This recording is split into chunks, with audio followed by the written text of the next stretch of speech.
Hello netizen! This is Ate Panmoy of Pink Chick Vlog, and I'm happy to share to you about my Saladmaster whistling kettle. Yeah, this one is non-electric. I want to use this one because I always like to use it for boiling on the stove. Yan. So this one is Saladmaster whistling kettle. I'm going to unbox it now. So excited for this one because I really like this. This is more useful for me because this one, Saladmaster items is made of titanium. The inside is made of titanium, and when it's titanium means it's non-toxic and it's healthy for the body. So the good thing is if you boil the water here, it will produce alkaline. So I don't need to buy the bottled water. I just bought this one and it's already helped me have healthy water to drink. So it's very good price and it saved lots of money and electricity or gas because it's very quick to boil and it's healthy because it's produced alkaline. So now it's time for me to unbox my my whistling kettle. Saladmaster whistling kettle. For your information, Saladmaster is from USA and it's already actually it's already more than 75 years old. So that means that Saladmaster is really a good quality of cookware. They have lots of cookware. This is only one items that they have. One of this is this one whistling kettle, and if you're interested, I still have lots of these other items that is very useful for healthy cooking. So for those who are conscious about their health and for the healthy cooking, just message Ate Panmoy because I'm already know what to answer. Yeah, Saladmaster is very good. It changed your life, and there are lots of people who already did testimony about the good benefits of this Saladmaster product, and I'm one of the senior consultant who can help you to teach more about this product. Anyway, I'm unboxing now my kettle. Yes, if you want a kettle, yeah, you can buy the electric one or you can buy the non-electric one, but I prefer to use the non-electric. Yeah, because I have a stove that I can use, and also it can be used in Philippines.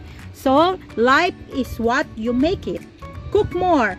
For Saladmaster recipe, tip, and inspiration, visit our website www.saladmaster.com for recipes. And this is our ito po yung ating whistling kettle, whistling tea kettle. Okay, so ayan po, tinanggalan natin ang kanyang ulo, and this is the head. This is the one making the sound wee like that. Okay, so this is really new and so shiny. So I'll take out now the box for that, for the head, and we're going to take out the body. I'm so excited. Yes, I like boiling it water from this one so that I have alkaline. When I drink the water, this produces alkaline, so I don't need to buy another bottled water. So at home for my children, I also boiled water for them. Okay, for more information about the whistling kettle, they have the English. If you have this kind of manual, after you bought it, you must read it first how to care your kettle or your whistling tea kettle. Caring for your Saladmaster whistling tea kettle. Congratulations on your purchase of the Saladmaster whistling tea kettle. Advanced engineering has enabled us to provide you with a sophisticated tea kettle that is perfect for quickly boiling water for your favorite tea and coffee.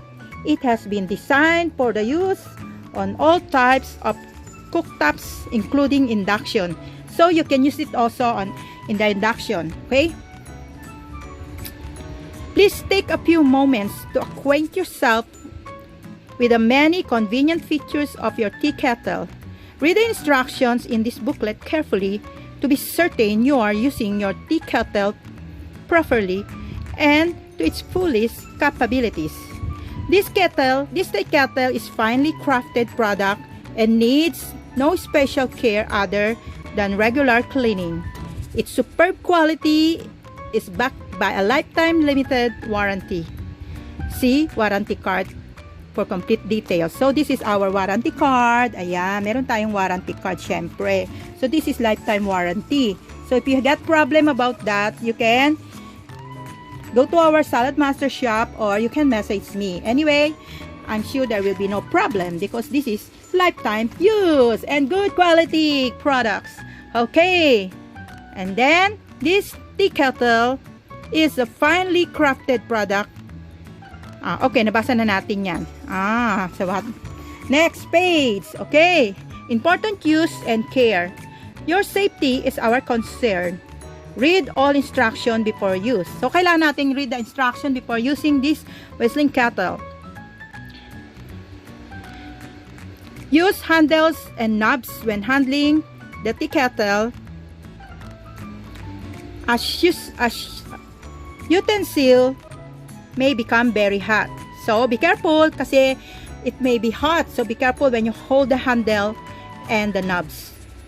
Not intended for use by young children or infirm persons. Yan. So, kailangan po tayong mga adult ang gumamit nito kasi mga bata hindi pa nila kaya to kasi mainit. Do not use outdoors or over campfires. Yan. Hindi siya pwede sa outdoor. Pang indoor lang siya. Use extreme caution when moving the kettle containing hot liquid. Of course, we need to be more careful when we are holding the kettle because it has a hot boiling water. Do not use for other than intended household use. So we use it for our household use, not for commercial. Yeah, because this one is designed for our household use. For repair replacement, see warranty. Okay, so you can read your warranty. After cleaning, the exterior of the tea kettle should be completely dry before using on the stove top. Okay, make sure that when you use it on the stove top, make it dry first. Inulit ko lang ano. The stove top burner should be smaller in diameter than the base of the tea kettle. If cooking on a gas range, the flame should be not extend up the side of the utensil. Overheating may cause damage to the tea kettle or its handle. So be careful when you use the stove. Don't too strong the fire. Make sure that it will not bigger than the container. Di ka ibig sabihin dapat sapat lang yung apoy. Huwag lalampas doon sa kettle para hindi siya magsunog. Okay? Before first use, remove all labels and wash its piece of your new Saladmaster whistling kettle in warm, soapy water. Rinse clear, warm water and dry with a clean soft towel. Actually, you can also use some vinegar if that's the first time you will use it. Wash it with soap and vinegar for the first timer. So to kill all the bacteria inside the, of course, we are not sure. Siyempre, it came from the factory or whatever. But better be sure. Use some vinegar and soap on at the first time you clean it. Fill the tea kettles with water below the maximum capacity marker. So there's a marker inside for the capacity. And bring to a boil over medium heat. Discard the water and any residues. Rinse and clear warm water and dry with a clean soft towel. So that's before you use it. Okay, that's the first time. Daily use cleaning. As with any fine kitchen utensil, your kettle should be hand washed. For best result, keep the exterior and interior of your tea kettle clean by washing regularly with warm soapy water and a non-abrasive pad. So para hindi siya magasgas. Don't use the yung may abrasive pad na yan. To protect the surface of your tea kettle, do not use wire wool. Of course, it will have a scratch. Abrasive cleaners or strong acids. Do not clean in a dishwasher. Always dry the exterior of the tea kettle thoroughly before using on the stove top. Okay, so for the other, Pag meron na kayo niyan, basahin na lang ninyo. Kasi, yun lang naman yung ano ko eh. I'm so excited. Okay, I need to take out now. Tananan! Yan, sumisilaw na sumisilaw. Haha! Ang aking whistling kettle, Saladmaster whistling kettle. You should have one at home because this is very useful and healthy. Okay? So we need to take out the box and the plastic. Yan, naka-plastic talaga yan. Talagang, ayan. Oops, nalaglag yung ating Take out the plastic. Ayan. Okay? And you see, kumikintab-kintab pa. Kumikinang-kinang, kumikintab-kintab ang aking whistling kettle. Look at that one. Oh, I can see my face. See? Pwede nyo pang gawing salamin sa aking harapan. It's so shiny. So, this is my new whistling kettle. Saladmaster new whistling kettle. And then, this is the knob. We need to put this one. Okay? Like that. Yan. So, that's how it looks like. O, diba? Ang ganda. Shiny. So, we always maintain the shyness of this whistling kettle. Okay? And the inside, yan. Sabi nga nila, yung inside, ayan, that's made of titanium. So, it produces alkaline when you boil it. And alkaline is good for the body. And there's a level there, maximum. So, you can see there's a maximum one of the water. When you boil it, it should not be over that one. Because if it overflow, it's no good. It's too dangerous when you boil it. So, there is it. Ayan, di ba? And, ayan siya. So, this is made of titanium from Saladmaster, our whistling kettle. Yes, and this is the patented brand is there. Like that. Basahin natin, okay? Yan. Saladmaster 316 Ti. Titanium stainless steel. Made in Italy. Ano to? 1.5 quarts. Ba't lang hirap basahin? Sa 1.4 liter. Okay, so for those of my friend asking, ito po yung quantity ng water niya, 1.5 quart or 1.4 liter. So, 1.4 liter po ang may lalagay dito sa tubig. Yan. And then, if not enough, after you boil, then you boil again, di ba? Kasi, syempre, kung marami kayong sa bahay, and then, you can put in another container and you can boil again. So you can have lots of water ready to drink. And remember, always drink lots of water. Diba? Sabi nga, especially to fight the COVID or the pandemic. Yan. We are asked to drink lots of water. So this is my beautiful whistling kettle. Yay! I'm ready to boil some water so I can drink healthy water. Healthy alkaline water. So, it's better for you to have one at home because this is very useful. It's really worth. Yan. It's really worth. Yan. And this is lifetime. Pwede nyo pamana sa inyong anak at apo at pinaka-apo-apuhan because this is very strong and have a good quality and health good for our body. So, this is our Saladmaster whistling kettle. Ayan. Nakita nyo na.